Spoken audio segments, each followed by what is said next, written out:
All right, guys. So, video I've been wanting to make for a while, but just haven't had the time to do so.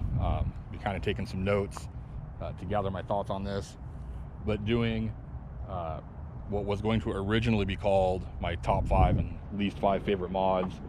When I started making the list, I couldn't really decide on an order, so we're just going to call it some of my favorite mods and some of my least favorite mods and why.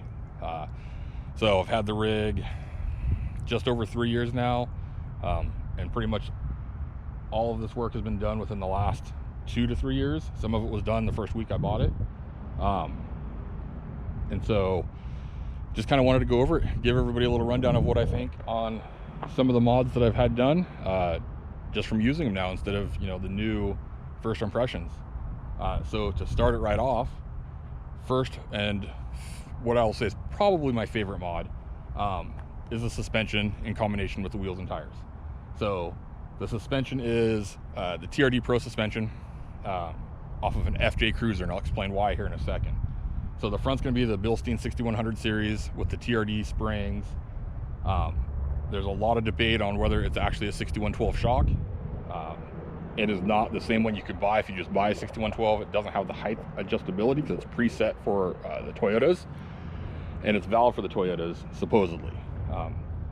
I'm willing to bet if you threw actual 6112s on there, no one would be able to tell the difference. So that's what's up front. The 6100 series TRD Bilstein with the TRD springs and a small spacer. I think it was an 1.25 inch spacer, just to give it that little bit of lift. The rear is the TRD 5100 series. I believe it's the 5160 with the remote shock, and a little heavier spring back there too from, I believe I got them from Wheelers Off-Road. So again, everything I discuss I'll link in the comments below, or the description below. So back to why I went with the FJ suspension. One, the FJ and the 4Runner, as we all know, are virtually identical suspension-wise. If we think back to 2018, the end of it, when I was looking for suspension, Toyota had just announced they were switching from Bilstein to Fox on the Pro 4Runners. And the lifespan of parts for the FJ Cruiser ended. So that being said, if you could find a new FJ Cruiser TRD suspension, TRD Pro suspension from Toyota, they were heavily discounted. So off the top of my head, all the suspension, other than that little spacer and the springs, which are cheap, rather than being several $1,000s, was, I want to say I paid $600 to my door, brand new in a Toyota wrapped factory box. So for that price, it was a no-brainer. I was going to originally just do the 5100 series, which in my opinion are the best bang for the buck. They are an actual improvement for minimal money with lift. And then this whole thing fell into my lap, so I went with that. Tires are Falcon Wild Peaks, 285, and the wheels are level 8s, which I just put TRD stickers on. So there is a lot of debate and discussion about fitting 285s. I've got another video that talks all about it. I'm going to tell you, if you're asking just how much lift you need, you're asking the wrong questions, because more importantly than lift is your wheel size or width and offset. Those are going to affect things more than anything. You can fit 285s on a bone stock 4Runner, you just can't turn. So to turn, you have to do a little trimming. I did very minimal trimming of just plastic, no metal. I still have my mud flaps, and we're good to go. So most favorite mod, wheels, tires, suspension. Been pretty happy with it. It's done everything I've asked it to do, and we've been on some pretty, say, unimproved roads at decent speed. I can think of a couple where we were doing 50, 60 miles an hour just cruising along, and the wife was filing her nails, commenting on how it was smooth. So the suspension's been great. All right, this is going to be one of those that not everybody understands, but one of my next favorite mods, and a mod that if I could only have one thing done to this vehicle, for some reason let's say lived somewhere that only allowed one mod per vehicle, it would be this, and that is the window tint. And I say that because I absolutely hate driving with no window tint. My last 3 vehicles, I basically drove from the dealership to the tint shop.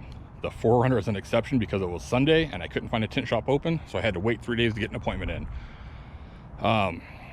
It was a tough one between that and suspension wheels is my top one mod. Then I thought, this would still do everything I needed to do on stock suspension and stock tires for the most part, but it would just not be fun without the window tint. So pretty basic rundown. Front windows are 20%, which is very common. They are a touch darker than the back, which I am going to do darker because it's just something I've always done. One of the best parts is I had the back window done with another layer of 20 over the factory tint. Really cuts down on headlights behind you and keeps eyes from looking in the back. It makes it, it's not impossible to see in the back, but it's pretty dark. So I'm going to be doing that to the side windows too, just for that reason. Won't be able to see in as easy. And another one of those kind of people will tell you it's good or bad. The windshield is tinted also. Again, I've done that in my last 3 or 4 rigs. I have pretty good night vision. Actually, I have really good night vision. I can see better with the windows tinted or the windshield tinted than I can't. So my windshield's done too. Again, keeps it cooler in the summer, keeps eyes out, looks better. Many things. We can not bother arguing about whether you should or shouldn't because it's super common. It's more common than people realize. I've seen, just in the 10 or 15 minutes I drove today, a few dozen rigs. Well, not a few dozen rigs, say a dozen rigs with tinted windows, or tinted windshields. So the one thing I couldn't do without, the one mod I would do if I could only do one, window tint. It's not for everybody. Not saying you have to have it, but it's for me. All right, one of my other favorite mods is all the lighting. And that was, again, something I've done to every vehicle that I've ever owned, ever. This being no exception. I knew the lighting on this wasn't the greatest when I got it. So I instantly started shopping. I kind of had an idea what I was going to do. And I believe the day after I bought it, I ordered everything. And I'm not just talking like front lighting. We're going to talk about even interior lighting. So the front of this is Xenon Depot HID low beams and the projectors, which I don't believe they sell anymore. I couldn't find them on the website recently. I'm not sure why, but they work. I've heard people say the LED is better, and it may be in some respects, but the HID ultimately puts out more light. The only downside is you have to wait a few seconds for them to reach full brightness. So in the mornings, it's dark when I leave, I turn them on and there's instantly enough light to see, but they don't reach full brightness till they warm up after, I don't know, 5-10 seconds, let's say. Most people won't notice it, but that's just how they are. So Xenon Depot extreme HIDs in the low beams, and then the high beams are also from Xenon Depot. They are the extreme high beam LED or extreme LED with the daytime running light drivers. So the daytime running lights in this vehicle work exactly as they should factory. Without the high beams on, they're at like 20% brightness. And then again, because they're LED, they're instant on. So LED high beams, HID low beams, and then for the fogs or driving or call them whatever you want, is Baja Designs Squadrons. These are the sports, not the pros. Pros are just way too bright to use on the road. And I got the combo pattern, so it's a spot and a wide. So that's my normal everyday lighting. Added to that, did ditch lights, which I wish these were fog pattern, they're spot, and that was by my decision. The vendor actually suggested fog or wide or flood. I went with spot. I kind of regret that because the light is pretty concentrated, but it works. I will change them out someday. Unfortunately, I really like these lights and this company went away and I can't find any that I like equally as much without spending a ton of money. So it's kind of one of those things where lights that I don't use all the time, I have a hard time spending a lot of money on. Light bar is an extreme LED. I believe that's a 42 inch. At first I didn't care for having the ambers and the whites, which are separate. They're on separate switches, but I find that I've used the ambers quite a bit. They're not super bright, but they work as a good warning light, if you will, or a flasher. Just the other day we came up to an accident, and to get around it you had to drive into oncoming traffic, and so kick them on, people can see a little bit better. So it is what it is. it's been a good light bar for the money. I would get it. It's not the brightest in the world, but I've had it, 3 years now, and it's never failed me. Everything's always worked. It doesn't leak or it doesn't show condensation. So I wouldn't hesitate to buy another. In fact, I have some more LEDs from Extreme LED at home that I'm going to use as backup lights, probably. Going to the back for a backup light now, I have the Baja Designs S1 in the Miso Customs hitch pod, which is a neat little thing. Literally just goes into your trailer hitch. So it's aim perfect. It's good light. That light's way more than needed to back up. The only downside to this is that when I want to put my bike rack in, it just takes a little more work to switch. But I've got it on a quick connect, so I can just unlock the hitch, unhook the light, and then change them over. And then when I've got the bike rack, there's no backup light, which is part of the reason I'm adding the Extreme LED lights to the top. With that being said, the last bit of lighting is the interior has been switched to all LED. Even the one lights in the doors, which you can't really see because it's bright out, and the lights in the hatch. The lights in the hatch have been super handy because when you open it to work back here or do anything, you've got light to light up the ground and whatnot.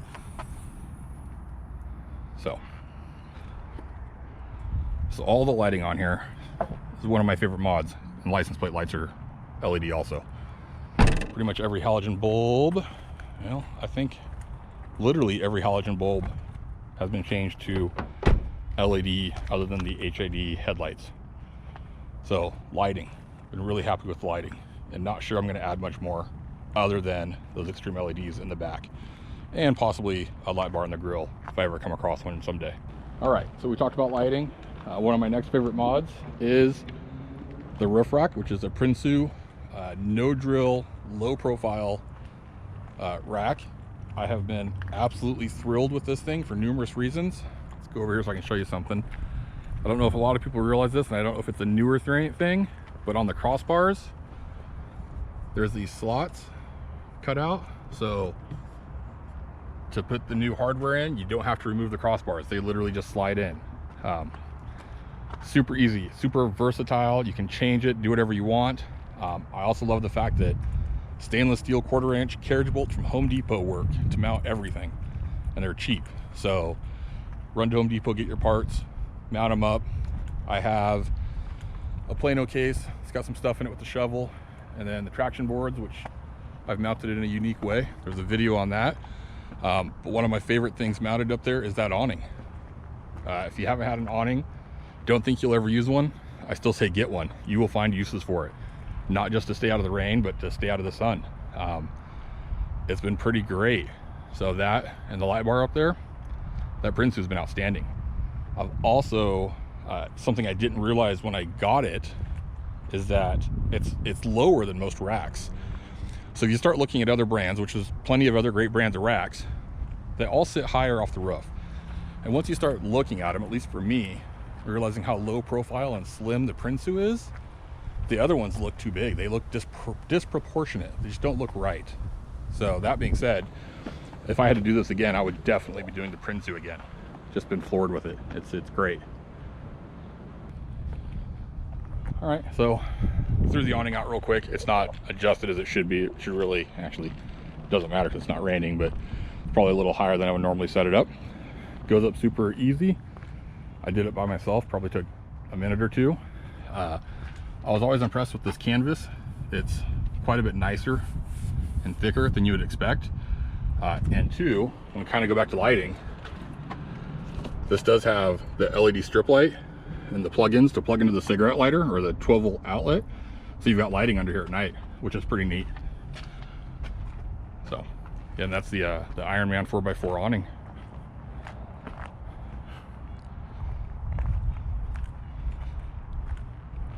All right, so one of my other favorite mods that I like to have is my tablet mounted on the dash.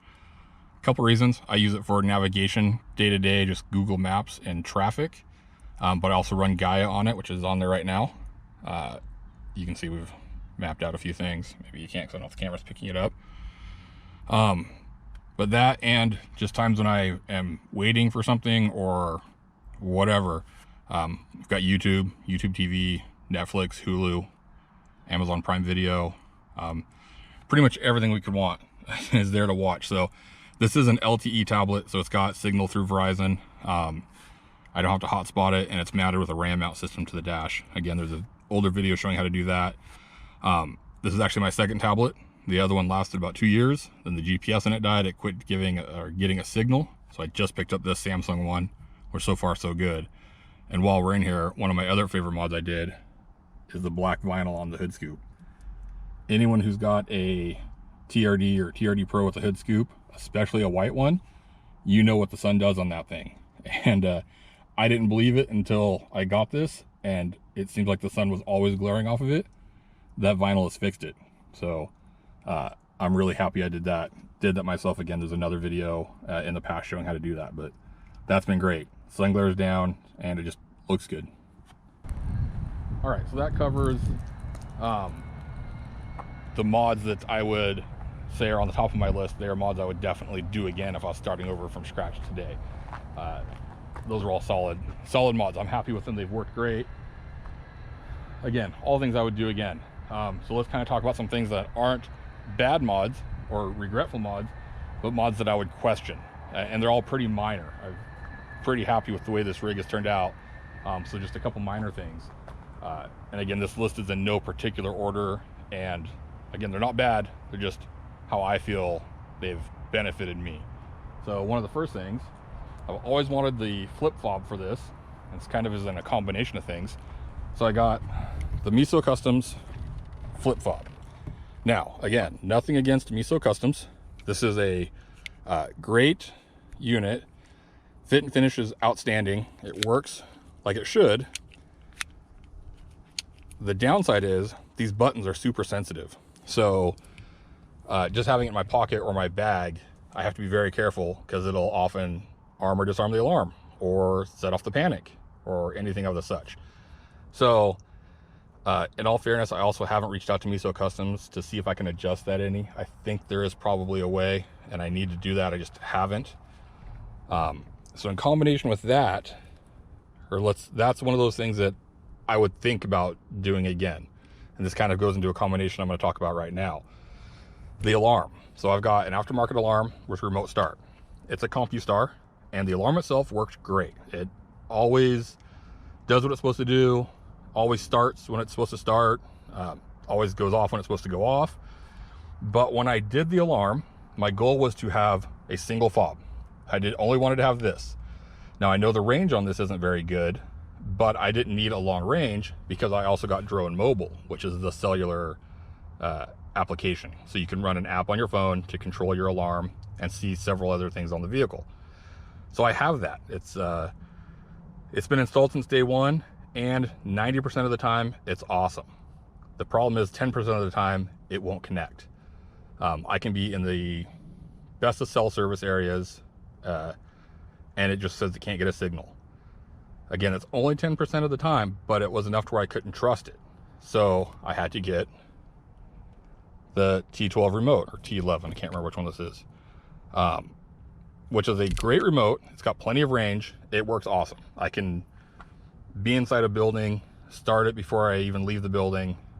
It gives feedback. It's awesome. But again, my whole goal was to only have one fob, and then when I needed to start it from a distance, I could do it through my phone.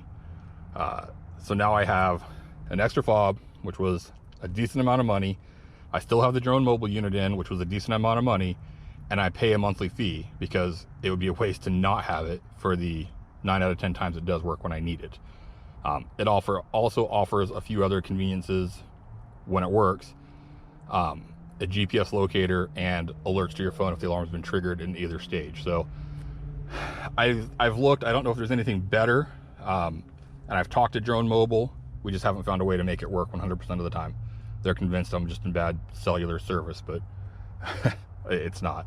So anyways, there's that. And then the phone mount. So 67 designs, the mount itself is great. Everything is awesome. I love it.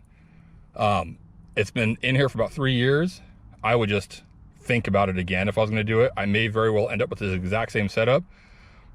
There's times I love the phone being mounted down here because I have the tablet up here, but there's times where I'm like, man, I wish the phone was mounted up here. So I'm honestly thinking about adding a panel up here so that I can have 2 mounts, if you will. Biggest downside to this really is when I have a drink in the cup holder. It's hard to get to, which I know is first world problems, but it's where I'm at. Again, while we're in here, something I probably wouldn't do again, the dash cam. At least not this one. This is the Guardian Krios Mini, which has great features. The downside is, much like the alarm, I can't trust it. I feel like, it probably works 95% of the time, but I've had it be times where I needed footage off of it and it didn't record, and you don't know that it doesn't work until it's too late. There's no, unless you check it every day. Aside from that, it's also a bit finicky to get footage off of. There is an app, you can connect to it through your phone, but there's a process where you have to go into airplane mode, turn on Wi-Fi, connect to it, verify it. It's slow to go through video, and then to transfer even a 3-minute clip takes several minutes. So it's just tedious. It's, I guess in an emergency or in a must-need situation it'll work, but it's not as convenient as one would expect. So that's that. And I forgot to mention while we were in here to check off the list, the switch box, I would probably do this again. This is a Slim's Depot switch box, which uses regular fuses, regular Bosch style relays, which I'm a fan of, because if something doesn't work, I can fix it. If something breaks, it's probably just one circuit and you can repair it. And they're inexpensive. So been pretty happy with that. I would shop to see what else was out there in the same price range. I know there's other options that are 3 or 4 or 5 times the money that are nicer, but again, they're a lot more expensive. So the switch box is something I would shop on again. All right, and also something I forget I have in here often is a handheld ham radio. I do have a license to use it. I've had it for, well over 10 years, because I've already had to renew it once. And it works. That's not the highest power, it's not the nicest one, but I always figured if I'm on the trail with other people and they've got ham radios, we can communicate. Got the 2-meter antenna mounted to the hood. For the price, I would probably do that again. I've always since been shopping for a nicer mobile unit, but it's hard to spend the money when I don't use it. I don't go out with other people who have them very often. If I had a nicer unit, I might turn it on just to listen, but that's about it. Honestly, that's the most that's been used for, is I've listened to chit chat in the morning. So that's something I would think about it again before doing it, but it's also probably less than $100 into the whole setup with the antenna, so it wasn't an expensive mod. All right, so this one's going to be probably highly debated. Mods that I'm happy with, but I don't know that I would do again, are these Rago panels. I like them. Actually, I love them. They look great. They just kind of, I don't know. I like how they look. I like how they function, because I'm able to get stuff up and mounted to them. Most used, there's some things in here that I get to that are pretty dumb, actually, like nail clippers or tweezers. First aid kit just in case.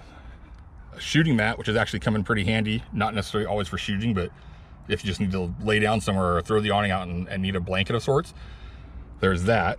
Of course, you can't use it when you're out shooting, which it's been used for plenty of that. The water bottle. I drink water out of that thing more than anything else mounted back here. So reason I say I would think about these again is they were not cheap. I don't remember, they were $350, $400, and for that kind of money I could probably not have them and find some other way to do this, but I've got them. I'm not mad at them. They're a great product, but just when you start talking about what things cost and balancing it out, I would think about those again. Those would be a hard one to buy again. And then of course the baby. People love this thing. I'll do a video someday of the GoPro mounted to the back, where I just at intersections roll the window down and you can see people falling apart laughing or scared. I've seen people who refuse to look at it. So the Rago mounts. And I think the last thing on the list, and this is one of those little things that nobody ever cares about, the vintage or heritage badge. I like it. I was really excited when I got it. I loved it for the first year. Now I'm kind of just over it. mainly because I've seen them on so many vehicles. When I got that one, there weren't many of them out there. And so it was unique. Tons of people would ask where I got it and whatnot, and now it seems like half the Toyotas on the road have them. So it sounds funny because I'm driving a lifted white Toyota with black wheels, which every other one on the road is the same, but it's just one of those things. All right, guys, so that was a quick rundown on some of my favorite and least favorite mods. I think I covered most of the things. If you saw anything that I didn't cover that you'd like to know what I thought about it, let me know in the comments or email me, and I'll let you know. But that's pretty much it for 3 years of 4Runner ownership and modification. I don't have much in the way of more to do. Like, there's nothing I really want to do to this rig. I'm pretty happy with it. So the video probably went longer than it was supposed to, because I think we covered a lot. I'll try to shorten some down in editing, but it's 90 degrees out, I'm hot, so I'm gonna go home, plug into the laptop, and start putting this video together. So again, thanks everyone. I appreciate your support, and let me know what you like, don't like, if you have any questions. We'll go from there. So we'll see you on the next one. Thanks.